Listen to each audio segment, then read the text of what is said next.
తదుపరి ఈ దినం యేసు ప్రభుల వారు యొక్క నామము వెలుగు. సమస్త విధములైనటువంటి అన్ని జనులకు లేదా ఈ లోకానికే వెలుగు అనేటటువంటి ఆ పేరును గురించి మనం తెలుసుకునే ప్రయత్నం చేద్దాం. దీనికి సంబంధించినటువంటి ప్రవచనం యెషయా గ్రంథం 9వ అధ్యాయంలో మనకు కనపడుతుంది. మొదటి 2 వచనాలు. సో చదవండి. యెషయా గ్రంథం 9వ అధ్యాయము మొదటి 2 వచనాలు.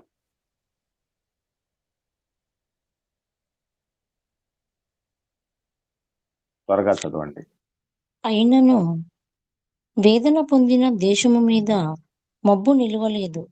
పూర్వకాలమున ఆయన జెబూలూను దేశమును నప్తాలి దేశమును అవమానపరచెను.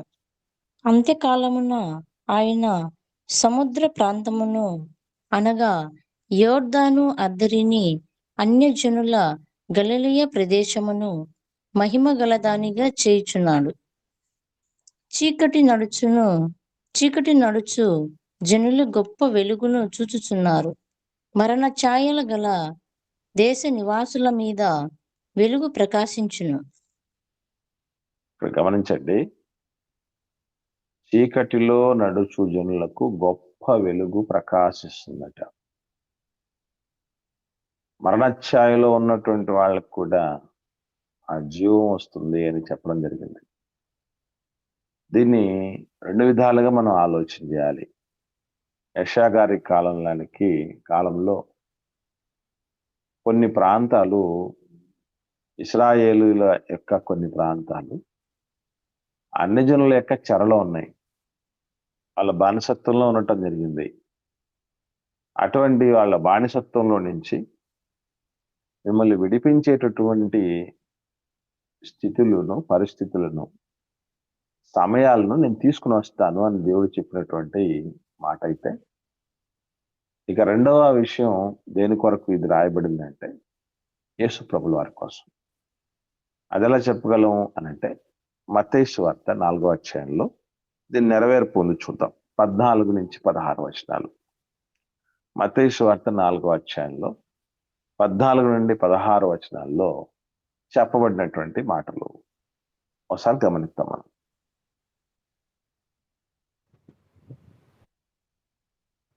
జెబూలూను దేశమును నప్తాలి దేశమును యోర్దానుకు ఆవలనున్న సముద్ర తీరమున అన్ని జనులు నివసించు గలిలయయు చీకటిలో కూర్చుండి ఉన్న ప్రజలను గొప్ప వెలుగు చూచిరి. మరణ ప్రదేశములోను మరణ ఛాయలోను కూర్చుండి ఉన్న వారికి వెలుగు ఉదయించెను అని ప్రవక్త అయిన యెషయా ద్వారా పలుకబడినది నెరవేరినట్లు ఇలాగ జరిగింది.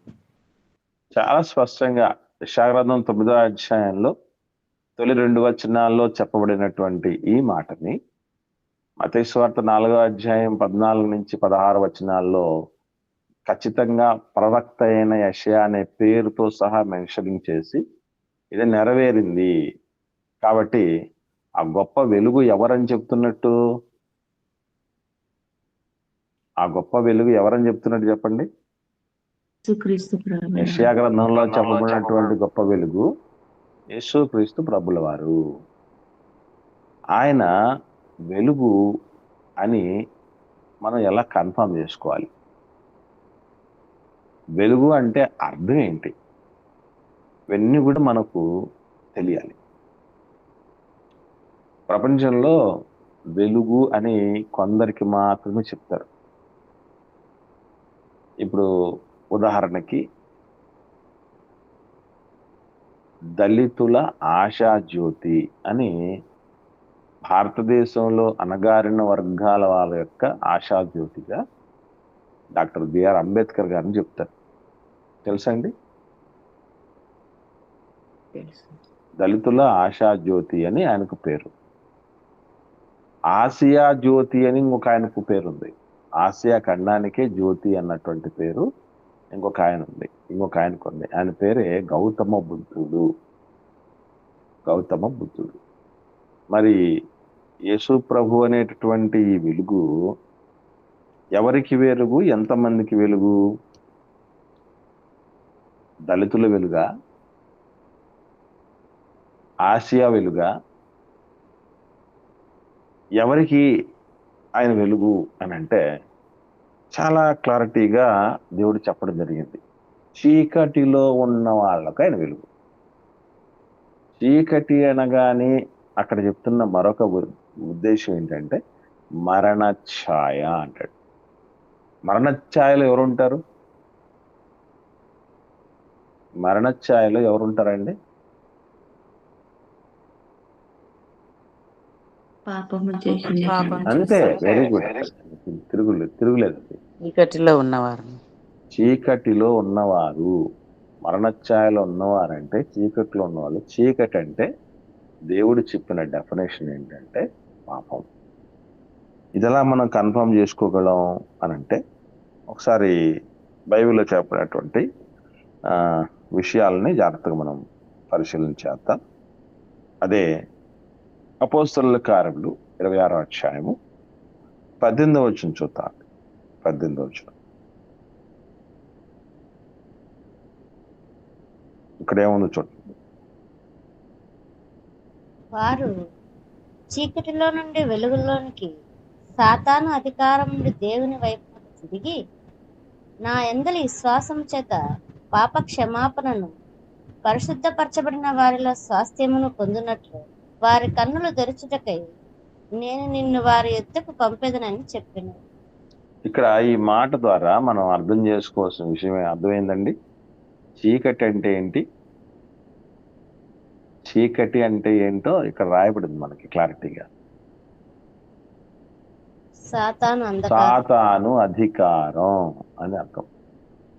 చీకట్లో ఉన్నవాళ్ళు అంటే సాతాను అధికారం క్రింద ఉన్నవాళ్ళు. మరి వెలుగులో ఉన్న వాళ్ళంటే అక్కడే ఉన్నది కూడా దేవునిలో ఉన్నవాళ్ళు, దేవుని వైపు తిరిగిన వారు, దేవుడి చేత నడిపించబడుతున్నటువంటి వాళ్ళు, దేవుని సంబంధులు. ఇంకో మాటలో చెప్పాలంటే క్రైస్తవులకు దేవుడు పెట్టిన మరొక పేరు ఏంటంటే వెలుగు సంబంధులు, వెలుగు పిల్లలు, వెలుగు కుమారులు అని చెప్పటం జరిగింది. కనుక చీకట్లో ఉండటం అంటే సాతాను అధికారంలో ఉండటం. ఇంతకు సాతాను అధికారంలో ఉన్న వాళ్ళంటే ఎట్లా ఉంటారు? ఎందుకంటే ఇవి మనం అర్థమైతేనే చీకట్లో ఉన్నవాళ్ళు ఎవరో అనేది తెలిసిపోతుంది. చీకట్లో ఉన్న వాళ్ళంటే ఎవరు? సాతాను అధికారం కింద ఉన్నవాళ్ళు. సాతాను అధికారం కింద జనాల్లో ఎవరున్నారు, ఎవరు లేరు ఎలా తెలుస్తుంది? ఎట్లా పసిగట్టగలం చెప్పండి? ఓ మనిషి చీకట్లో ఉన్నాడా వెలుగులో ఉన్నాడా అని కనుక్కోవాలంటే ఎట్లాగా? ప్రవర్తనను బట్టి కనుక్కోవచ్చు. వెరీ గుడ్ అక్క. మరి ఎట్లా ప్రవర్తన? అది ఏ రకములైన ప్రవర్తనలు బట్టి కనుక్కోవచ్చు అంటారు?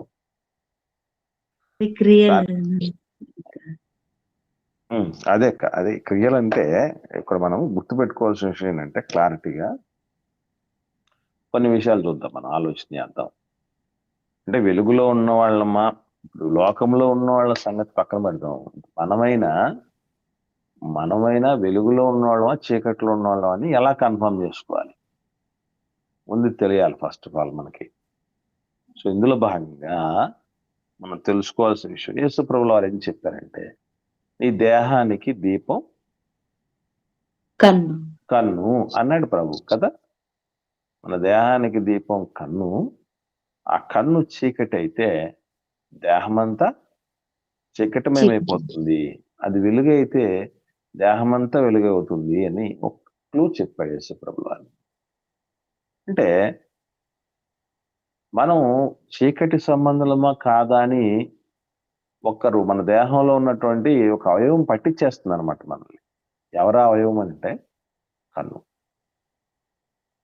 కన్ను చూసే చూపు మనం చీకట్లో ఉన్నామా వెలుగులో ఉన్నామా చెప్పేస్తుందా? ఎట్లది?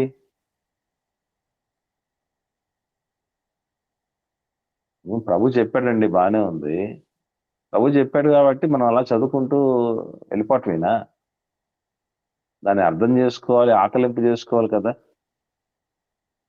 చీకటి అంటే సాతాను అధికారం అని చూసాము.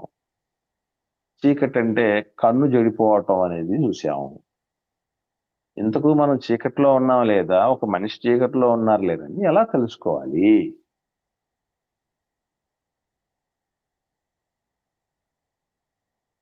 కన్ను చెడిందా లేదా అని ఎలా తెలుసుకోవాలంటారు? ఏదైనా చెడ్డ కార్యాలను చూసినప్పుడు దాన్ని కన్ను ఇంకా చేయాలని ఆశపడి ఇది చేస్తే అప్పుడు ఆ కన్ను చెడ్డ కార్యములు చేసింది అనేది క్రియారూపకంగా చేయడం, చూసిన దాన్ని ఓకే, చేయాలి. రైట్. అంటే కళ్ళతో చెడు ఏదైతే చూస్తామో, ఇక్కడ చెడు అన్నటువంటిది ఏంటో ముందు తెలియాలి మనకు. ఫస్ట్ ఆఫ్ ఆల్ అది విషయం. చెడు అన్నటువంటి దాన్ని ఎలా డిఫైన్ చేయాలి, ఎలా నిర్వచించాలి అంటే గుర్తుపెట్టుకోండి, మనది కానిది మనకు కావాలని కోరుకోవటం. చెడు అంటే మనది కాదది, మనది కాకపోయినా అది నాకు కావాలి అని కోరుకోవటమే చెడు. అలా కోరిక ఎక్కడ పుడుతుంది? చూడటంతో పుడుతుంది, చూడడంతో పుడుతుంది. అర్థమవుతుందండి? కాబట్టి ఇప్పుడు నీ పొరుగు వాని దగ్గర దేనిని ఆశించొద్దు అని దేవుడు ఎందుకు అంటాడంటే, చెడిన కన్ను కలిగిన వారమా కాదా అని ఇలా తెలుసుకోవచ్చు.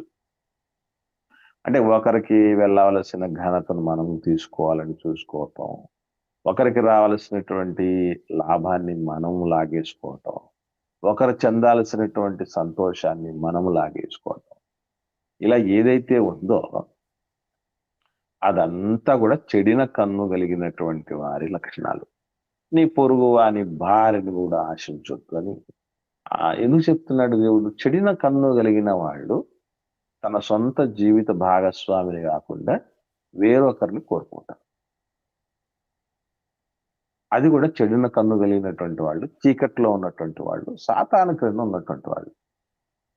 అంటే తనది కాని దాని కోసం ప్రాకులాడటం అన్నది ఎప్పటికీ మంచిది కాదు. చిన్న ఎగ్జాంపుల్ చెప్తాను మీకు బాగా అర్థం కావటానికి.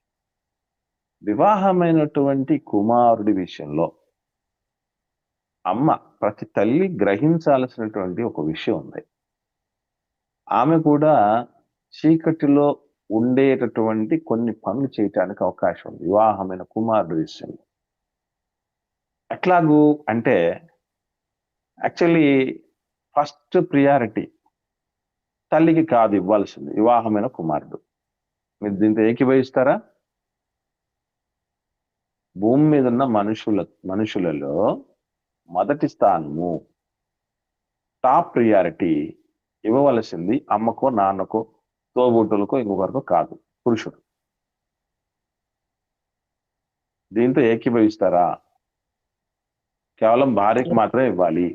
ఏకీభవిస్తాం నా. అంటే దేవుడు చెప్పినాడు కదన్నా, నీ తల్లి నీ తండ్రిని విడిచి నీ భార్యను హత్తుకుంటాడని. వెరీ గుడ్ అమ్మా. దీన్ని మనం చూసి మొత్తుకోకూడదు.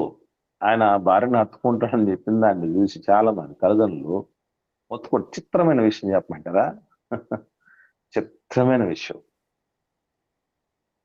ఆ విధంగా బాధపడుతున్న అమ్మ మాత్రం, మా ఆయన నన్ను ఎప్పుడు ప్రేమించాలి, అందరికంటే ఎక్కువ ప్రేమించాలని అనుకుంటుందా, అనుకోదా? మళ్ళీ ప్రశ్న. ఫస్ట్ అర్థమైంది కదండి. ఆ తల్లి మాత్రం తను ఒక భార్యనని, ఆ భార్యను తన భర్త అందరికంటే ఎక్కువగా ప్రేమించాలని అనుకుంటుంది. కానీ తనలాగే ఒక ఇంటిలోనికి వచ్చిన, ఒక ఇంటిలో కదా, అదే ఇంటిలోనికి వచ్చిన, ఒకే ఒక ఇంటిలోనికి వచ్చిన రెండో తరపు కోడలు కదా. నువ్వు మొదటి తరపు కోడలువి, నీ కోడలు రెండో తరపు కోడలు, అంతే తేడా. అక్కడ అంటే ఇక్కడ నేను ఈ పాయింట్ ఎందుకు నేను స్ట్రెస్ చేస్తున్నానంటే, చాలా మంది ఇలాంటి విషయాల దగ్గరికి వెళ్ళరు. అప్లికేషన్ అనేది చాలా అవసరం, మనకు తెలియాలి. లేదంటే మనం ఊరికి చెప్పుకుంటూ పోతే ప్రయోజనం ఏముంది? జీవితం ఎక్కడైతే దెబ్బతింటుందో, అదుపు తప్పుతుందో, చీకట్లోకి వెళ్తుందో గుర్తుంచుకోకపోతే ఎప్పుడు చీకట్లోనే ఉండి వెలుగులో ఉందని భ్రమపడతాం మనం. అవునా కదా? ఖచ్చితంగా. ఇప్పుడు ఆ కుమారుడు తను ఇచ్చేటటువంటి స్థానం ఏదైతే ఉందో భార్య కోసం ఇచ్చేది, ఆ స్థానం నాకు కావాలని కోరుకుంటే నీ పొరుగు దాని దగ్గు ఆ స్థానమును నువ్వు కోరుకుంటున్నట్టు లెక్క. అవునా? అంటే నువ్వు చూసే చూపు బాగలేదు. ఎస్, 100% బాగా. ఇంకొక విషయం చెప్తాను మీకు. కొడుకునొకలాగా అల్లున్నొకలాగా చూస్తుంది అమ్మ. ముఖ్యంగా ఇంట్లో ఉన్న ఆడకూతురు, ఒక తల్లి కొడుకునొకలాగా అల్లున్నొకలాగా చూస్తుంది. అవునా కదా? ఎలా అనుకుంటున్నారు? ఎవరన్నా వివరించి చెప్పగలరా ఏమన్నా? అని చూస్తున్నారు కదా మీరు. కొడుకునొకలాగా అల్లున్నొకలాగా చూస్తుంది అమ్మ. దీన్ని మీరు సమర్థిస్తారా, వ్యతిరేకిస్తారా? సమర్థిస్తే ఎలా సమర్థిస్తారు? వ్యతిరేకిస్తే ఎలా వ్యతిరేకిస్తారు? కూతురు మాట వినాలని అల్లుని ఉమ్, బాగా చూసుకొని చేసుకుంటారు, ఉమ్, బాగా పెట్టుకుంటారు నా. ఉమ్. అదే కొడుకు అయితే కోడల్ని ఆ విషయంలో కూతురులాగా ఆలోచన చేయరు నా. వెరీ గుడ్, వెరీ గుడ్ అక్క, వెరీ గుడ్. ఇక్కడ గమనించండి, అల్లుడేమో ఉదయాన్నే లేచి ఇంట్లో పనులన్నీ చేసి ఆ బెడ్ కాఫీ తీసుకుని వచ్చి బెడ్ కాఫీ తాగండి అని ఇచ్చాడు అనుకోండి. ఒకవేళ కూతురికి, నా అల్లుడు ఎంత మంచోడు, ఆనిముత్యం నా అల్లుడు, సూపర్ అని చెప్తారు. మా అల్లుడు వెరీ గుడ్ అంటారు. ఇదే పని కొడుకు చేస్తే, వీడు మొగోడు కాదు, వీడు ఆడంగిలోడు, ఆడంగి వెధవీడు, ఆడదాన్ని పడుకొని ఉంటే వీడు పోయి ఊడిగం చేస్తున్నాడు, వీడే మొగోడు అని మాట్లాడతారు. అల్లున్నొకలాగా కొడుకున్నొకలాగా చూస్తున్నట్టే కదా. అంటే కన్ను చెడటం అంటే అది. అర్థమైందా విషయం? కన్ను చెడటం అంటే అది. ఎక్కడ జరిగిపోయిందబ్బా అని అనుకోవద్దా మీరు. ఎక్కడో మనది ఎక్కడుంది, అంతా అన్ని విధాలుగా పర్ఫెక్ట్ గా ఉన్నాయిలే, డాక్టర్ గారి దగ్గరికి పోయి వచ్చాము, ప్రాబ్లం చూపు అంత సమస్య ఏం లేదు, అద్దాలు కూడా వాడాల్సిన అక్కర్లేదని చెప్పారు, పవర్ తగ్గలేదని చెప్పారు అని అనుకుంటారేమో. సాతాను అధికారములో ఉన్నటువంటి వ్యక్తుల జీవితాలు ఎట్లా ఉంటాయి? ఇది చిత్రమైన విషయం ఏంటంటే, ఇప్పుడు ప్రభువులోకి వచ్చినంత మాత్రం చేత, రక్షణ పొందుకున్నంత మాత్రం చేత కన్ను అన్ని విధాలుగా పర్ఫెక్ట్ గా ఉంటుందని భ్రమపడకూడదు, తప్పు. ఓ డబ్బు కనపడింది, అంత బంగారం కనపడింది, మనకి విలువైన వస్తువులు కనపడ్డాయి, అటు ఇటు చూసి ఎత్తేసేటటువంటి మనస్తత్వం ఉందనుకోండి, ఏంటది? చెడిన కన్ను అని అర్థం దాన్ని అంటారు. దాన్ని అర్థమవుతుందా? ఇట్లా ఎన్ని రకాలుగా చేసినటువంటి వాళ్ళు ఉన్నారో చెప్పండి, ఆలోచించండి. ఇలాంటి ఎగ్జాంపుల్స్ మనం ఎన్నెన్నో చూడొచ్చు. మరి కొంత చెప్తున్నాడు, చీకట్లో ఉండేవాళ్ళు ఎలాంటి వాళ్ళు అంటే, యోహాను గారు రాసిన మొదటి పత్రిక 2వ అధ్యాయం 9-10 వచనాలు. నెక్స్ట్ ఎగ్జాంపుల్ చూద్దాం మనం. చీకట్లో ఉన్నోళ్ళు ఎవరో ముందు తెలిస్తే వెలుగు ఎట్లాగా ఏనాడు యేసుప్రభుల వారు అర్థం అవుతుంది. యోహాను గారు రాసిన మొదటి పత్రిక 2వ అధ్యాయం 9-10 వచనాలు చూద్దాం. త్వరగా చదవండి. వెలుగులో ఉన్నానని చెప్పుకొనుచు తన సహోదరుని ద్వేషించువాడు ఇప్పటి వరకును చీకటిలోనే ఉన్నాడు. తన సహోదరుని ప్రేమించువాడు వెలుగులో ఉన్నవాడు, అతని యందు అభ్యంతర కారణం ఏదీయూ లేదు. ఎంత బాగా చెప్పాడు దేవుడు, అద్భుతమైన విషయం చెప్తున్నాడు. మనం అందరం ఏమని చెప్పుకుంటామటండి? దేవుని బిడ్డలంగా మనం ఏమని చెప్పుకుంటామట? వెలుగులో ఉన్నాము అని చెప్పుకుంటామట. వెలుగులో ఉన్నాము, వెలిగిపోతున్నాము అని చెప్పుకున్నటువంటి వాళ్ళు ఏం చేస్తున్నారట?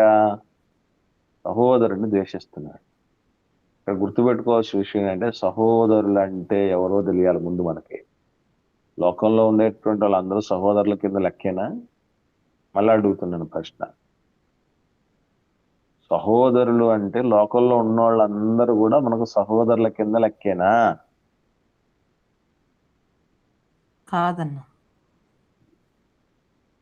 కొన్ని కొన్ని పరిస్థితులను బట్టి ఆలోచన చేయాలి, అవునా కాదనేది. ఎగ్జాంపుల్ చెప్తాను మీకు అర్థం కావటానికి. ఒక వ్యక్తి నశించిపోకూడదు, అతనికి సువార్త చెప్పి అతన్ని రక్షించాలి. ఎందుకనంటే ఆయన కూడా దేవుని బిడ్డే కదా, మన సహోదరుడే కదా అనే దృక్కోణంలో సహోదరుడిని ఆలోచించండి, తప్పలేదు. మళ్ళీ చెప్తున్నా చిన్న ఈ ఉల్లి పొర లాంటి తేడా గమనించకపోతే దెబ్బైపోతాం. ఒక నశించుచున్న ఆత్మను రక్షించాలి అన్న దృక్పథం మనకు ఉండాలి. ఎందుకంటే బిన్ లాడెన్ దేవుని బిడ్డే, వీరప్పనైనా దేవుని బిడ్డే, ప్రభాకరన్ పెళ్ళైన దేవుని బిడ్డే. ఒకప్పుడు మనం కూడా పాపాత్మమే, అయినా కూడా దేవుని బిడ్డలమే. కాకపోతే లోకంలో మాయలో పడిపోయి ఉన్నటువంటి వాడు. అరే ఇలాంటి వాళ్ళు మనం రక్షించుకోవాలి కదా. ఎందుకంటే వాళ్ళు కూడా మనకు సహోదరులే కదా, ప్రతి జాతి మనుషుడు ఒకరి నుంచి వచ్చారు కదా. రక్షించుకోవాలనే ఉద్దేశంలో ఒక అవిశ్వాసిని లేదా నామకార్థుణ్ణి మనం ట్రీట్ చేయటంలో తప్పులేదు. కానీ ఒక్క విషయంలో మాత్రం సహోదరులని ట్రీట్ చేయకూడదు వాళ్ళని. ఎట్లాగో అని అంటే, ఒకటే, మీ అమ్మగారు మీ తమ్ముళ్ళు వచ్చారయ్యా నువ్వు చూడటానికి అని యేసుప్రభుల వారితో చెప్పడం చూస్తూ ఉంటాం. జనసమూహంలో ఆయన బోధిస్తున్నారు. ఆయన స్ట్రైట్కి వచ్చిన ఒకటే, ఎవరు?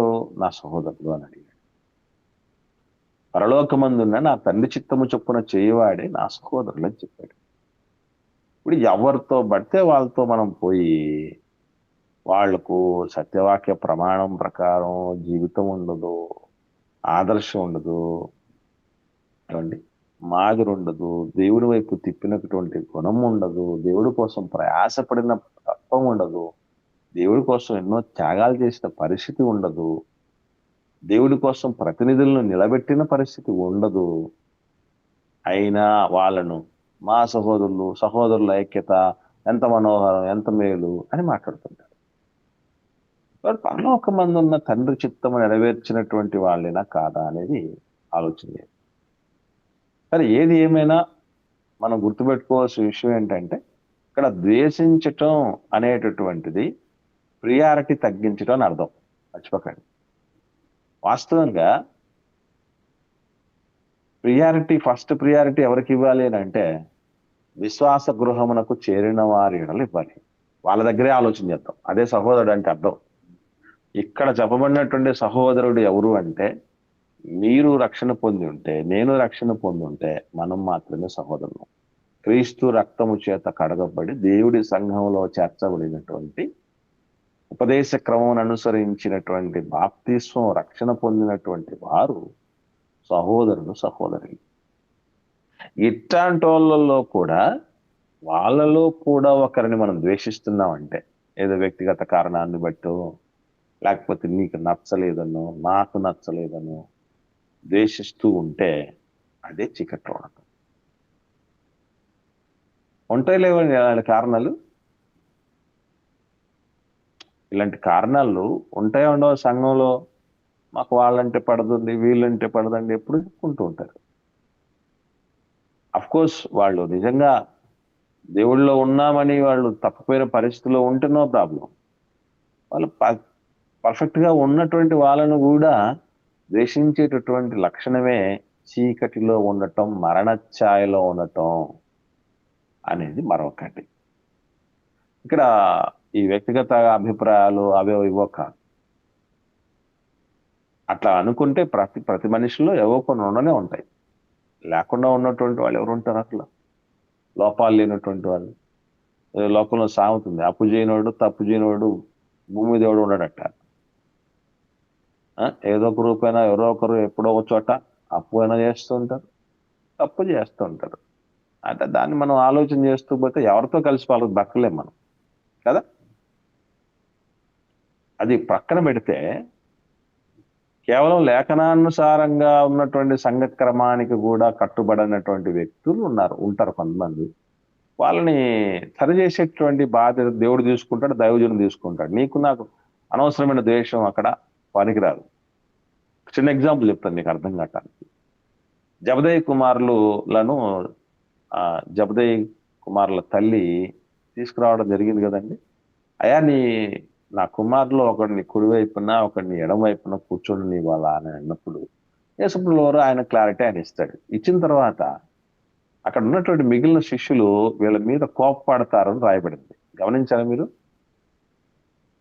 వీళ్ళకి అక్కర్లేదు అది, వాళ్ళ కోపడదు. అడిగారు, ప్రభుని వచ్చి అడిగారు, ప్రభు వచ్చి క్లారిటీ ఇచ్చారు. మధ్యలో మనకెందుకు మరి? అదే సహోదరుణ్ణి అనవసరంగా ద్వేషించటం, దూరం పెట్టడం, చేయటం అంటే అది ఎవరికి మంచిది కాదు. సో ఇది మరణఛాయలో, చీకటిలో, సాతాను అధికారంలో, చెడిన కన్నుతో ఉండినటువంటి వాళ్ళ యొక్క లక్షణాలు. మరి ఇప్పుడు వెలుగు దగ్గరకు వద్దాం. వెలుగు అనేటటువంటిది యేసుప్రభుల వరకు చాలా క్లారిటీగా చెప్తాడు. ఏమనంటే, నేను లోకానికి వెలుగు. దేవుడు చెప్పిన ప్రవచనం ఒకవైపు నెరవేరున్నటువంటి పరిస్థితి ఉంది. ఆయనే క్లారిటీగా నేను లోకానికి వెలుగును అని చెప్పాడు. వెలుగును అని చెప్పినటువంటి ఆయన మనల్ని కూడా, అంటే ఇంతకు ఆయన ఇలాగా వెలుగుగా ఉన్నటువంటి లక్షణాలను పుష్కలంగా కలిగి ఉన్నాడంటే ఒకసారి లెక్కేసుకొని చూడండి. ఆయన కన్ను చెడిన కన్నా, చెడని కన్నా, అంటే తనది కానిది ఏది కూడా, అసలు ఇంకొక మాటలో చెప్పాలంటే మహిమ దేవుడికి తండ్రికి రావలసి ఉన్నది. ఎందుకంటే యేసుప్రభుల వారు భూమి మీదకి వచ్చినప్పుడు కుమారుడి పాత్రలో వచ్చాడు. సో ఈ పాత్రను బట్టి అని నిత్యము ఏం చెప్పాలి? చేయుటకు నీవు నాకు ఇచ్చిన పనిని నేను సంపూర్ణంగా నెరవేర్చి నిన్ను మహిమపరిచాను. అంటే మహిమ తండ్రికి రావాల్సింది, చెందాల్సింది. ఎందుకో మీరు ఎప్పుడన్నా గమనించారో లేదో, ఆయన ఏ రోజు కూడా ఇటు మహిమల కోసం ప్రాకులాడినటువంటి పరిస్థితి లేదు. అవునా కాదు? మీరు ఒకసారి ఆలోచన చేయండి. 5,000 మందికి 5 రొట్టెలు 2 చేపలు పంచిపెట్టే సమయంలో ఆకాశం వైపు కన్నులెత్తి కృతజ్ఞతాస్తుతులు చెల్లించి వాళ్ళకందరికీ వడ్డించమని చెప్తాడు. నేను అడుగుతున్నాను, చెప్పండి, యేసుప్రభులు వారు ప్రార్థన చేయకుండా పంచచ్చా, పంచకూడదా? ఆయనకు అధికారం ఉందంటారా లేదంటారు? మీరు చెప్పండి. అధికారం తండ్రి వలన పొందినాడు కాబట్టి తండ్రినే అడగాలన్నా. అది కాదక్క. ఇప్పుడు యేసుప్రభులు వారు ప్రార్థన చేయకుండా చేసినటువంటి కొన్ని పనులు ఏం లేవా?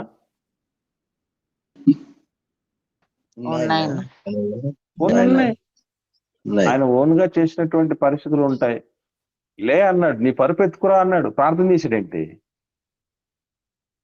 చెప్పండి. ద్వారాన్ని గద్దించాడు, ప్రార్థన చేశాడా? లేదు కదా. లాజరు బయటికి రా అన్నాడు, ప్రార్థన చేశాడా? మరి ఇప్పుడు దీన్ని ఎట్లా అప్లై చేస్తాం? ఏ విధంగా అనుకుంటాం? ఆలోచన చేస్తే మనం నేర్చుకోవాలని చేస్తున్నాను. చెప్తానక్క, నేను చెప్తాను. ఇక్కడ మనం గమనించాల్సిన విషయం ఏంటంటే, అక్కడికి 1000 మంది వచ్చారు. బాగా ఆలోచన చేయండి. 1000 మంది సమూహం అక్కడ ఉంది. ఆ సమయంలో వాళ్ళందరినీ తన వైపుకు తిప్పుకోవచ్చు, కానీ ఆ పని చేయలేదు ప్రభు. ఆయన తండ్రి వైపుకు తిప్పాడు వచ్చిన వాళ్ళని.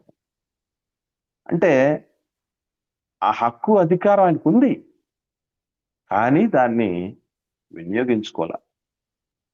ఇది మనకు మాదిరిగా, అంటే నీ దగ్గరికి నా దగ్గరకు వచ్చే జనాలని మన వైపుకు తిప్పుకోవాలని చూస్తారే, అది చెడిన కర్ణం, అది చీకటి జీవితం. దైవజనుడు ఎంతకాలం ఉంటాడండి? మహామహులు పోయారండి.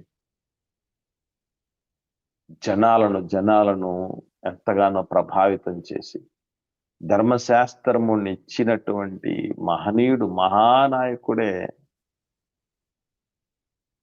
కనుమరుగైపోయాడు.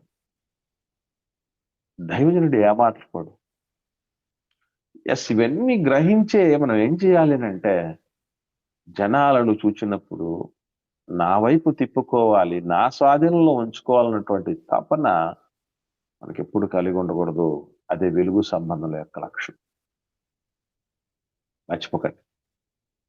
కనుక తండ్రి వైపుకు ఆకర్షించాలి అనేకులు, తండ్రి వైపుకు తిప్పగలగాలి అనేటటువంటి తత్వంతో ఆయన ఇలాంటి ఎక్కువగా జనసమూహాలు ఎక్కువ ఉండినప్పుడు వేల మంది వచ్చి ఆయన దగ్గరికి వచ్చినప్పుడు తండ్రి వైపుకి అనేకులను, మీ తండ్రి పరిపూర్ణుడు, మీ తండ్రి పరిపూర్ణుడు, మీ తండ్రి శ్రేష్ఠుడు, మీ తండ్రి మంచివాడు, మీ తండ్రి ఉపకారి అని ఈ జనసమూహాలన్నీ వేలకు మంది వస్తే తన గురించి ఏం పెద్దగా చెప్పుకోలేదు ఆయన. అఫ్ కోర్స్ మీరు బైబిల్ అంతట్లో 4 సువార్త పత్రికలు అన్నిట్లో మీరు చూస్తే యేసుప్రభువు ఎక్కువ ఎవరి గురించి చెప్పారు? తన గురించా, తండ్రి గురించా? ఈరోజు దైవజనులు కొంతమంది వాళ్ళు మాట్లాడుతుంటే ఎప్పుడు చూసినా వాళ్ళ గురించి డప్పేసుకుంటారు. చూసారట్లేదు అలాంటి వాళ్ళని? ఏమండి, మాట ఎత్తితే నేను అది, నేను ఇది, నేను అది, నేను ఇది. అయ్యో, మన గురించి ఎవరు చెప్పాలండి? పక్కోళ్ళు చెప్పాలి కదా, సాక్షి చెప్పాలి. ఏదో తెలియనప్పుడు కొన్ని విషయాలు యేసుప్రభువు వారు అప్పుడప్పుడు చెప్పారు తప్ప ఎప్పుడు చెప్పుకుంటూ పోయలేదు కదా. నేను సో అని నేను చెప్పుకుంటూ వచ్చాడు, అవకాశాన్ని బట్టి, అవసరాన్ని బట్టి. అది మంచిది. కానీ మాట ఎత్తితే మన గురించి చెప్పుకోవటం చిత్రమైన విషయం ఏంటంటే, ఆ దైవజనుడి గురించి మళ్ళీ ఎప్పుడు నిత్యము పొగడ్డానికి ఒక భజన బృందం ఏర్పాటు చేసుకోవటం, ఇది చూస్తున్నా లేదు లోకల్లో. అది కాదు. వెలుగు సంబంధి అంటే ఇదిగో యేసు ప్రభుల వారిలాగా తన వైపు తిప్పుకోకుండా ఆ ఘనత తనకు చెందాల్సిందని కాదు అనుకున్నాడు మహనీయుడు. చూసారా, యాక్చువల్లీ తనకు కూడా 100% హక్కులున్నాయి. తండ్రి వెళ్ళమనడమే కాదు, నేను వెళతానన్నటువంటి తెగు కూడా అయిందే. కాబట్టి అందుకే తండ్రితో సమానుడు అన్నటువంటి రీతిగా ఆయన కోసం చెప్పనటువంటి మాటలు ఉన్నాయి. కనుక ప్రియులరా, అర్హత ఉన్నా కూడా మహిమను తనకు కాకుండా తండ్రికి ఆపాదించడే, అది వెలుగంటే. అది. అమ్మా, మీరు చాలా గొప్పవాళ్ళు అని అంటే కొంతమంది, నాదే ఉందండి, మా ఆయన లేకపోతే, ఆ దేవుడు లేకపోతే, ఈ భక్తి జీవితం లేకపోతే, ఆ దైవజనుడు లేకపోతే, ఈ సహవాసం లేకపోతే నేను ఎక్కడ అవుతానండి అలాగా అనే పరిస్థితి ఉండాలి మనిషికి. నాకెప్పుడు ఇద్దరు దైవజనులు చచ్చిపోయేంత వరకు గుర్తుంటారు.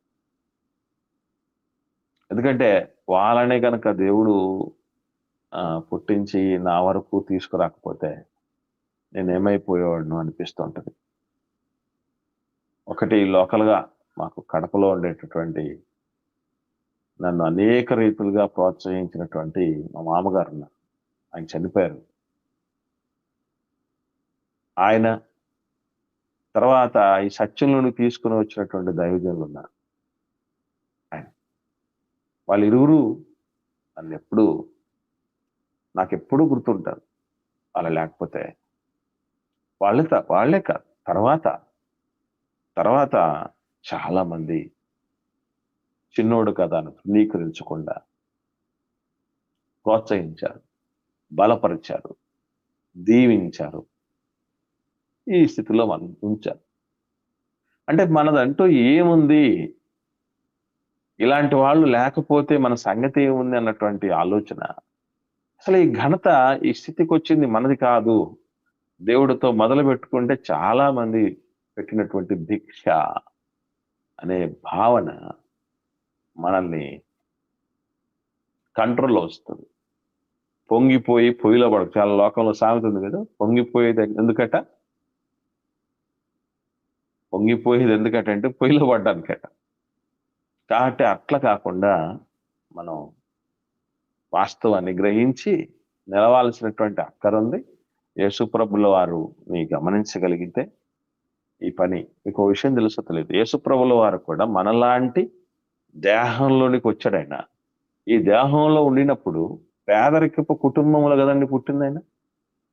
వడ్లవాణి కుటుంబం అంటే కార్పెంటర్ యొక్క కుటుంబం. కార్పెంటర్ కుటుంబం కోట్లు సంపాదిస్తారేంటి ఏమండి? ఇప్పుడంటే ఏ వృత్తిలో పట్టుకున్నా కూడా కోట్లు సంపాదించే పరిస్థితిలో ఉన్నారు. ఎందుకంటే అక్రమంగా సంపాదించేటటువంటి దారులు, అడ్డదారులు చాలా ఎక్కువయ్యాయి కనుక. అప్పుడు కాలం కాదు కదా అలాగా. అంత పేదరికంలో ఉన్నటువంటి వ్యక్తి లోకరాజ్యములన్నిటినీ చూపిస్తే ఆశపడచ్చు కదా. పడ్డానికి అవకాశం ఉందా లేదా? ఈ అధికారం అంతా నీకు ఇచ్చేస్తాను. ఎంతకాలం? 5 ఏళ్ళ చెప్పాడేంటి సాతాను? 5 ఏళ్ళని చెప్పాడండి. మొత్తం నీకు ఎంతకాలం నువ్వు బతుకుంటావో అంతకాలం ఏలేసుకో ప్రపంచాన్ని.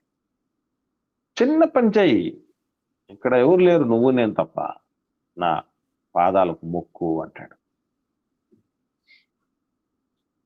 అదే ప్లేస్లో మనం ఉంటే మొక్కి ఇంకా ఏమైనా ఏమంటారు దాన్ని, పాలాభిషేకము, తైలాభిషేకము, ఈ రకరకాల అభిషేకాలని చేసి మరి బాబా పని చేయనైనా నాకు హెల్ప్ చేయతండి అని మనం సరెండర్ అయిపోయేవాళ్ళం. యేసుప్రభులు అలా చేయలేదు. యవన ప్రాయంలో ఉన్నాడు, ఎన్నో రీతులుగా పడిపోయేటటువంటి పరిస్థితులు ఉండొచ్చు, కానీ ఆదానికి కూడా ఉండదు. ఇలా ఎన్నెన్నోనండి. ఇప్పుడు ఒక చిన్న విషయం చెప్తాను నేను. యేసుప్రభుల వారు కానుకలు తీసుకుంటూ ఉండేవాళ్ళు కదా, కానుకలు తీసుకుంటూ ఉండేవాళ్ళేనండి పరిచయం చేసేటప్పుడు. ప్రభుల వారు ఎవరు మాట్లాడట్లేదు, మీకు తెలుసా తెలియదా చెప్పండి. తీసుకునేవాళ్ళు. ఎందుకు అని అంటే డబ్బు సంచి ఇస్కరియోతు యూదా దగ్గర ఉందంటే కానుక. చిత్రం ఏంటి చెప్పమంటారా? యేసు ప్రభుల వారు దానిని కూడా వాడుకోలేదు. ఎలా చెప్పగలరు అని అంటే, మామూలుగా దాని మీద అధికారం ఎవరికి ఉంటుంది అనుకుంటున్నారు? విశ్వాసి ఇచ్చే ప్రతి కానుక, ప్రతి పైసా మీద పరిపూర్ణమైనటువంటి అధికారం, వాడుకునే అధికారం ఒక్క దైవజనుడికి ఉంటుంది, మర్చిపోకండి. ఎందుకంటే మందను కాచిన వాడు మంద పాలు తాగాలి. హక్కు అధికారం ఆయనకు ఉంటుంది. యేసు ప్రభుల వారికి ఎస్పెషల్లీ ఖచ్చితంగా ఉంటుంది. ఆయన కాయటమే కాదు, ఏకంగా ప్రాణమే పెట్టేసినటువంటి వాడు. కానీ అది కూడా వాడుకోలేదు, దాని మీద కూడా ఆశ కలగలేదు ఆయనకి. ఏ స్థితిలో ఉన్నాడంటే, పరిచర్య మొదలుపెట్టి జనాలు, ఏమంటే మీకు తెలుసో తెలియదో, యేసుప్రభుల వారు సేవ చేస్తున్నప్పుడు మామూలుగా ఇచ్చేవాళ్ళు కాదు కానుకలు, తెలుసా మీకు? ఎలాగో చెప్తారో మీరు, పేదవాళ్ళకి ఇవ్వచ్చు కదా, ఈ అత్తరు ఎందుకు అని ఇస్కరియోతు యూదా మాట్లాడుతున్నాడంటే, అంటే వీళ్ళు ఏం చేస్తున్నారు చెప్పండి? వచ్చిన కానుకల్ని పేదవాళ్ళకి ఇస్తున్నారు. ఇంకొకసారి ఏం చెప్తాడు యేసుప్రభుల వారు అంటే, అయ్యా మీరే పెట్టండి వీళ్ళకి ఆహారం అని అంటాడు. అంటే దేవుడు మాటలు వినడానికి వచ్చినటువంటి వాళ్ళకి ఎంతమంది అయినా సరే వాళ్ళకి ఆహారం పెట్టడానికి వాడుతున్నారు. లేదంటే వీళ్ళకి ఎక్కడి నుంచి వచ్చింది పైసలు? శిష్యులకు ఎక్కడి నుంచి వచ్చి ఏమైనా సంపాదిస్తున్నారంటే. కాబట్టి ఆ వచ్చినటువంటి కానుకని ఈవెన్ యేసుప్రభుల వారు మీరు చూస్తే పన్ను కట్టడానికి 60 షెకెలు కూడా లేదు ఆయన దగ్గర. ఉందా? సముద్రంలోకి వెళ్ళి గ్యాలం వేయ్యా, మొదటగా దొరికినటువంటి చేపలో నీకు షెక్కెలు దొరుకుతుంది, నీకోసం 1/2 షెకెలు, నా కోసం 1/2 షెకెలు కట్టంటే ప్రభు దగ్గర ఏం లేదనమాట, పైసలు ఏం లేదు. నిజంగా సంపాదించుకోవాలనుకుంటున్నాడండి ఆయన సంపాదించుకోవాలంటే అసలు ఆయన ముందే శ్రీమంతుడు, ఆయన ముందే శ్రీమంతుడండి, ధనవంతుడండి. ఆయన కూడా ఉన్నవాడే కదా. అటువంటి ఆయన నిజంగా సంపాదించుకోవాలనుకుంటే చచ్చిపోయిన వాడిని లేపేసినటువంటి సందర్భంలో ఎంతో మందిని, ఏమయ్యా నాకు 1 కోటి రూపాయలు ఏంటి, ఎవరెవరన్నా చనిపోయిన లేపితే 1 కోటి రూపాయలు, కోటి ఏంటి, ఎంతైనా ఇస్తానంటారు. ఒక్క 2-3 చనిపోయిన లేపేస్తే చాలు కదా యేసుప్రభువు వారు సెటిల్ అయిపోవటానికి. అలాంటిది కూడా ఆశించలే. చూసారా, అది చెడని కన్ను అంటే. చెడని కన్ను అంటే అదే. ఒక్కటి కాదండి యేసుప్రభుల వారిలో ఉన్నటువంటి ఆ గుణాలు, సుగుణాలు. ఈరోజు ఇవన్నీ దేవుడు ఎందుకు చెప్తున్నా అంటే, ఆయన ఎప్పుడు చూసినా యేసుప్రభునే చూపించి ఆయన వెలుగు, ఆయన వెలుగు, ఆయన వెలుగు అని చెప్తావు, బానే ఉంది. ఆయన వెలుగులో నడుస్తున్నావు కదా, నువ్వు కూడా వెలుగు సంబంధివే కదా, నువ్వు కూడా వెలుగువే కదా, ఆ వెలుగు గురించి సాక్ష్యం ఇచ్చే చిన్న వెలుగు కదా, నిన్ను ఎందుకు చూపించుకో. నన్ను చూడండి అని ఈరోజు దైవజనులు ఎవరన్నా ధైర్యంగా చెప్పగలుగుతున్నారా? నన్ను ఆదర్శంగా ఎందుకు చెప్పలేకపోతున్నారు అని అంటే, మనకి లేదా మాదిరి అది లేదు. నన్ను చూసి నేర్చుకోండి, పొరుగు వాని దగ్గర దేనిని ఆశించని బతుకు నాది అని ధైర్యంగా చెప్పగలిగిన వాళ్ళు చాలా రేర్ ఉంటారు. నేను చెప్పగలను, నా ప్రభువును కలిగినటువంటి వాడిగా నేను చెప్పగలను. నన్ను చూసినటువంటి వాళ్ళని ఎవరినైనా గమనించి అడిగి చూడండి, నన్ను ఒకసారి పరిశీలన చేసి చూడండి. నాది కాని పొరుగు వాని దగ్గర దేనినైనా నేను ఆశించి పొందుకున్నట్టుగా ఉండదు. కారణం ఏంటంటే, నా ప్రభువే కాదు, నా తండ్రే కాదు వెలుగు, వాళ్ళని కలిగి ఉన్న నేను కూడా ఒక చిన్న వెలుగును. అంతటి వాడిని కాకపోయినా నేను కూడా ఒక చిన్న వెలుగుగా ఉండాలి అనేది దేవుడు చెప్తున్నటువంటి మాట, నేను చెప్తున్న మాట కాదు. ఎందుకంటే ఒకసారి మంచి మాట చూద్దాం. రోమిలకు రాసిన పత్రిక 2వ అధ్యాయము 20వ వచనం చూడండి. 20వ వచనం, రోమిలకు రాసిన పత్రిక 2వ అధ్యాయం 20వ వచనం చదవండి. చీకటిలో ఉండు వారికి వెలుగును, బుద్ధిహీనులకు శిక్షకుడును, బాలురకు ఉపాధ్యాయుడినై ఉన్నానని నీ అంతటా నీవే ధైర్యం వహించుకొనుచున్నావు కావా?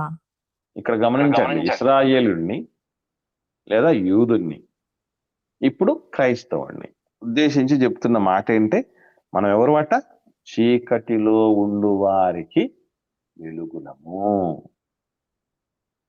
చీకట్లో ఎదుటివాడిని ఆశించి బతికేవాడికి ఒరే నిస్వార్థంగా బతకటం ఎట్లో తెలుసుకోరా, ఇంకా వీలైతే పెట్టరా.